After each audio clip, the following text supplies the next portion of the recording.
Wow, that's crazy good, dude. Yeah, that topping is awesome. A little brown sugar. Today, we're making our Christmas coffee cake.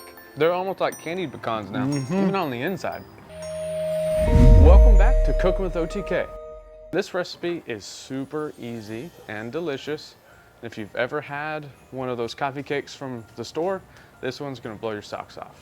So, first thing you wanna do is get your oven preheating, which is what we've got it going at 350 degrees.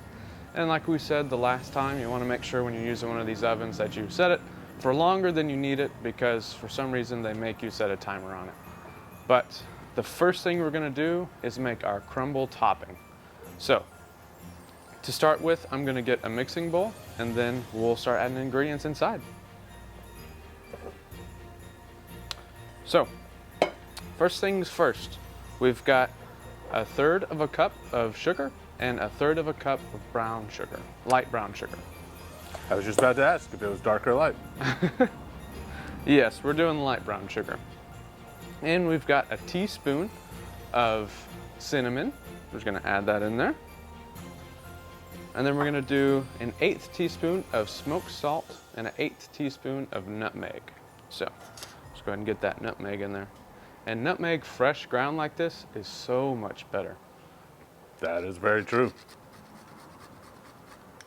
That's just about, a little extra isn't gonna hurt anybody. And I'm gonna go ahead and grab my little measuring spoons over here. So we've got 1/8 of a teaspoon. And if your measuring spoons don't go down to an 1/8, just take a quarter and get about half. You don't have to be too perfect. I guess we are baking, so it is actually a science, but. But this is just a topping. Yeah, so. It's not as important. There we go. And then we're gonna add our 1.5 cups of chopped pecans. Right on top there. And then we've got 3 tablespoons of butter. We're just gonna pour that on top as well. And it's melted? And it is melted. That's good. Yeah, it's important that it's melted. You might have a little difficulty mixing it together if it's not melted. So, also gonna grab myself a whisk. Well, you probably want just a spatula. Yeah. You want to incorporate all that really well. Yeah, it'll probably be easier. So, grab myself a spatula instead.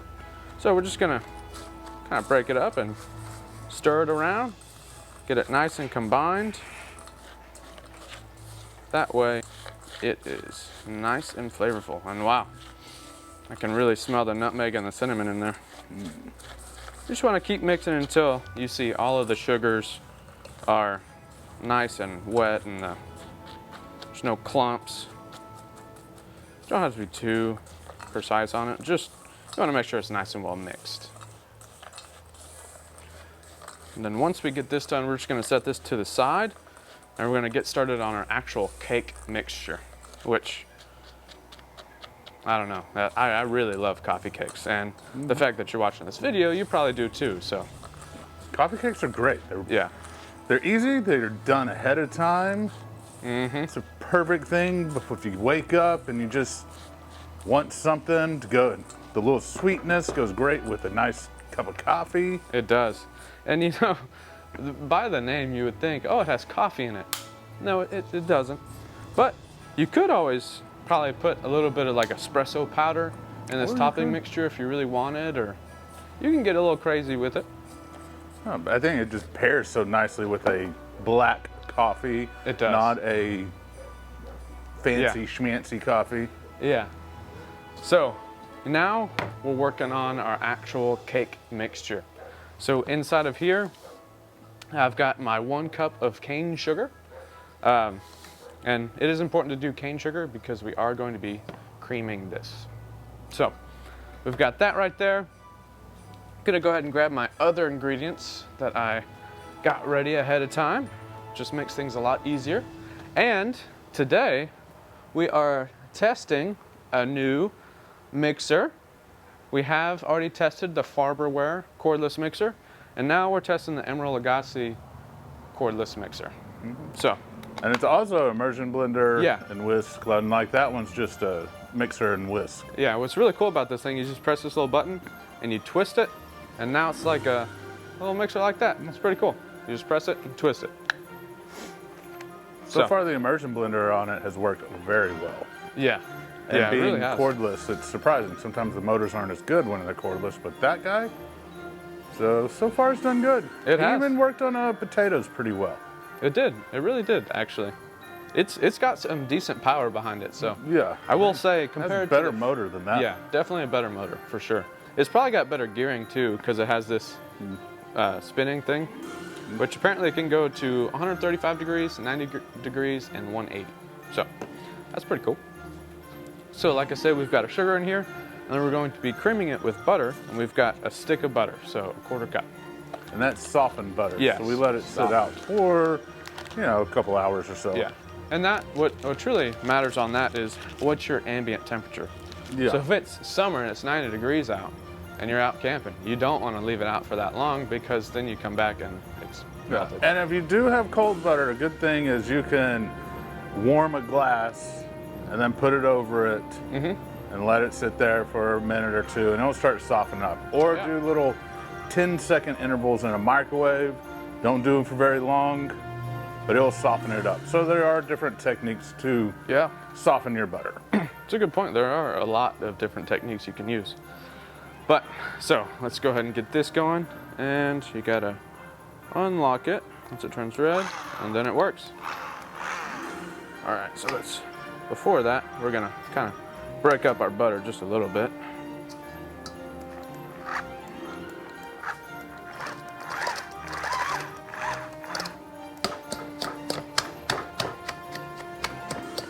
Get a little friction on this butter and it'll get it a little easier to mix.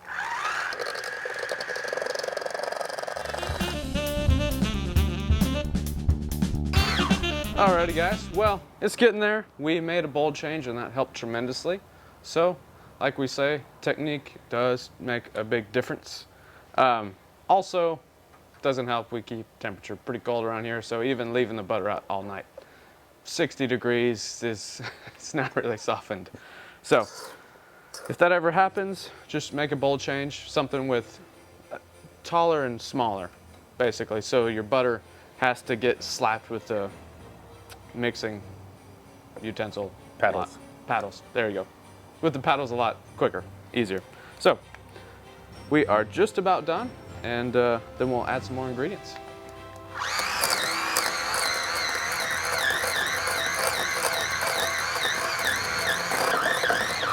How's it looking? It's getting there. It's probably about ready to add the eggs. Yeah. Add them one at a time. Yeah. Go ahead and twist this. It's probably still too heavy. Yeah, it's still too heavy.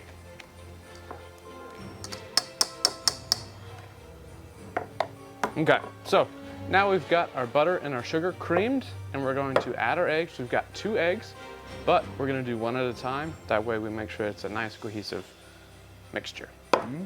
So, got my 2 eggs right here. Go ahead and crack this bad boy, drop them in. What's funny too is you would think using a hand mixer, my arm wouldn't be very tired. But surprisingly, I did do a little more work with that than I was thinking I was gonna do. Rinse my hands off real quick and we'll get right back to it. There we go.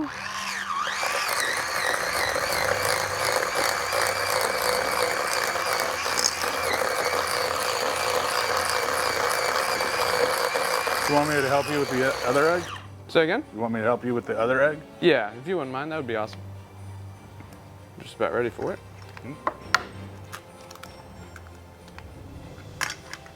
Okay.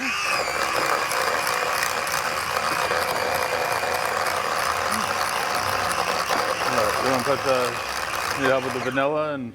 Yeah, if you wouldn't mind, go ahead and just help me out here. That's when you got a helper, it makes it a lot easier. Yeah. And what is this? 1.5 teaspoons? Yeah. Oh, it sure is.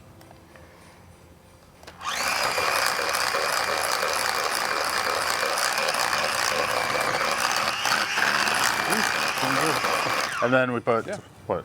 1 cup of sour cream? Yep, about 1 cup of sour cream, and that was 1 teaspoon of vanilla we just did. 1.5 teaspoons. 1.5, sorry. Unless you told me wrong. It happens. But no, I did not. Oops. Ah. And this is organic sour cream. Yes, it's actually very good. Yeah. Now we're just gonna get this combined. Yeah. There we go.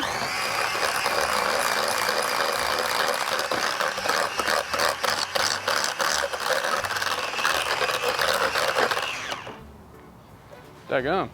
Sucker. Gotcha. It got me good. So, we've also got, of course, flour, baking soda, baking powder, and some cinnamon and nutmeg. What you could do with this, because if you're going to use this beater again, Just leave it in there just like that. and you can take the heavy end off. Sometimes you get a little messy. That's cooking. Alrighty guys, so we've got our liquid ingredients for our batter mixed together. So we're gonna set this aside. We're gonna work on our dry ingredients because we wanna make sure we've got all of our dry ingredients mixed together before we go wet and dry together, okay? So we've got a 1 3/4 cups plus 2 tablespoons of flour. And then we're going to add our cinnamon and nutmeg to it, which is 1/2 teaspoon of cinnamon and 1/4 teaspoon of nutmeg. And then we're going to add our smoked salt, which we wanted to give this just a little bit of a smoky flavor, and that's why we chose to do smoked salt. Yeah. And that's going to be 3/4 teaspoon. Then we've got our baking powder, which is 1 teaspoon. We're just going to go ahead and add that in there just like that. And then we've got 3/4 teaspoon of baking soda. I'm going to add that in there as well. And now we're just going to stir this together just with our whisk, just to make sure everything's nice and combined. Just Really like flat that. whisk. I mean, did I say whisk? That's funny. I meant to say spatula. And now we're going to put our hand mixer back together. And while we're mixing, we're gonna slowly add our dry ingredients into our wet ingredients. So, also going to switch this over to more of an immersion style. That way I can keep my hands kind of out of the way while I'm mixing. So, we're gonna unlock this bad boy and get it going. And just as we're mixing, we're gonna slowly add our flour. Well, let's switch to a spatula. It'll be easier that way. You know, we are the test kitchen, so. I just want to make a note in the directions that I wrote. It says did spatula. Say use a spatula. It did Just- say use a Just spatula. want to throw that out. Oh yeah, that's looking pretty good. Smells good too. So now that we've got our batter mixed, we'll go ahead and kind of clean up real quick. Get this stuff out of my way. And then we're going to butter our pan. Go. Okay, so we've got our baking dish right here. And we definitely want to make sure that we butter it because we want our cake to come out when it's done cooking. So, go ahead and grab myself a little knife, cut the tip of this off. Now I will say we're using this nice little round ceramic. Yes, traditionally kind of a pie, but you can use an 8x10 baking dish and that works out just fine. But we only had an 8x8, so we went with this one. Yeah, and this one looks a lot prettier too. Yes, it looks nice. There we go. So we're just getting a nice little coat of butter in here. Go, just like that. And then all we're gonna do is we're gonna take our batter and we're gonna pour it right in. So let's take this batter. Go ahead and cut this batter in half because we're only adding half of this batter. There we go. And we'll spread it a little evenly. Yeah, and then we're gonna, so I got about half the batter in there. We're gonna spread this evenly throughout the pan. Because we're gonna make layers. So Yeah. after that, we'll put half of the crumb half the crumb inside, and then we'll put the other half of the batter on top, and we'll put the other half of the crumb on top. There we go. So now we're gonna take half of our crumb and we're gonna add this to the top. Just make sure it's nice and combined still, which it is. Just gonna.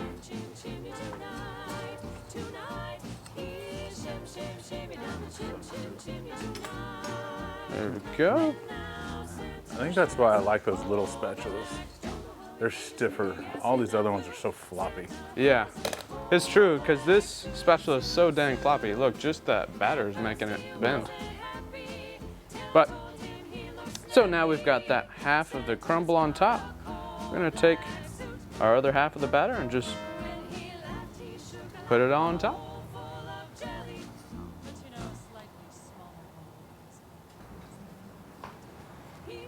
And then just like that, now we're gonna add the rest of our crumble on top.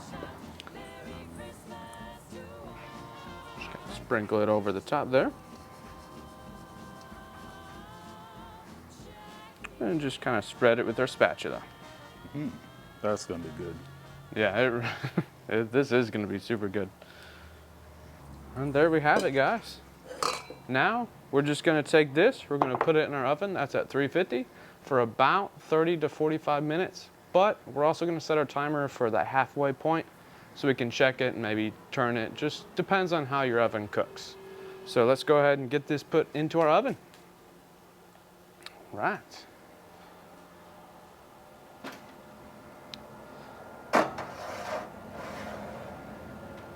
There we go. Alrighty guys, we're gonna be back in about 30 minutes, but don't forget, check it halfway through and make sure that it's cooking evenly, and if it's not, just turn it a little bit and you'll be good to go. So, we'll see you shortly.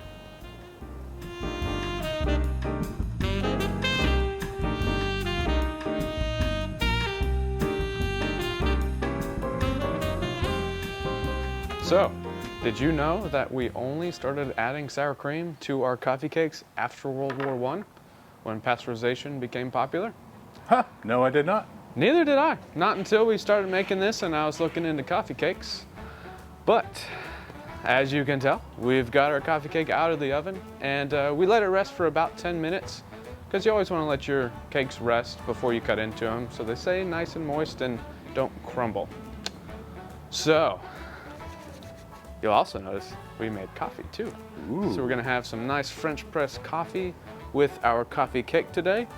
So let's go ahead and cut into our coffee cake. Yes, indeed. Yeah, got 2 plates here. Is one for me? One is for you. You got lucky. Here we go. Man, it smells good too. Ooh, can you hear that? That's crazy. Yeah, it's gonna be a pretty big sliver. It's fine. Just go down below there. Man, Ooh. look at that. Dadgum. That does look good. Yeah, get over here. Oof. So I will. I'm gonna go ahead and press that coffee. Woohoo. Man, would you look at that, guys? That looks yummy. That looks and smells amazing. Yes. Wow, look Ooh, at that. That's pretty on the inside. I tell you what, I'm excited Y'all about see this that? one. You see that? Maybe. Let's set this right here. Ooh, I'm excited too. ooh. Got some nice coffee, a nice coffee cake, fresh. Man, Look at I've that. been waiting for this since we talked about doing it. Yes, we have. Man, let's go ahead and get a little taste of coffee. I love pecans and that little sugar crumble. And then you have it halfway through as Yeah. well, so it's kind of almost like a swirl. Yeah, like a swirl. All right. Man, that is nice. Well, That cake is nice and moist. I'm telling you, that sour cream is good Wow. at it. You wouldn't say that, oh, there's sour cream, but I think it helps with the moisture. a lot. Oh, that It does. wow. is really damn good. Dude, if you've ever had a coffee cake anywhere, this is better. Mm-hmm. It's I was like, way better. And it probably helps too, it's fresh, right out of the oven. Yeah, you want to serve it warm. And there's nothing better, man. A little coffee cake, nice cup of joe. I tell you what, you wake up Christmas morning, who needs presents?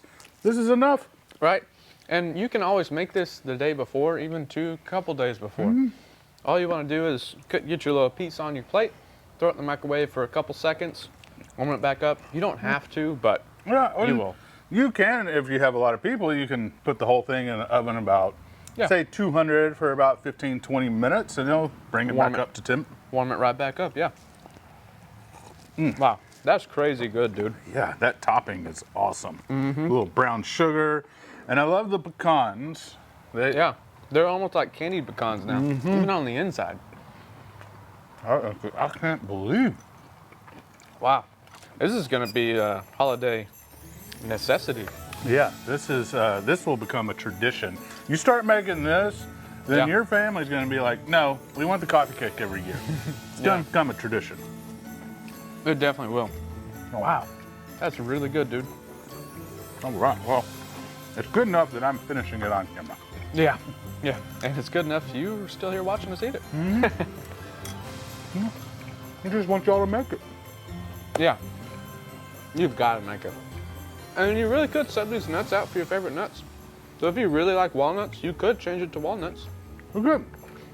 And if you do have a nut allergy, you can just omit the nuts. Just make the sugary crumble instead. Because even growing up as a child, I used to hate nuts. And I remember my grandmother would make a coffee cake, one traditional with nuts, and then one without. But now I've grown up, my palate has expanded. Yeah, I used to not like onions, now I love onions. So you can just omit the nuts, and if you have a nut allergy, just take them out, and it still will be the best coffee cake you've ever had. It will. So, It will. Because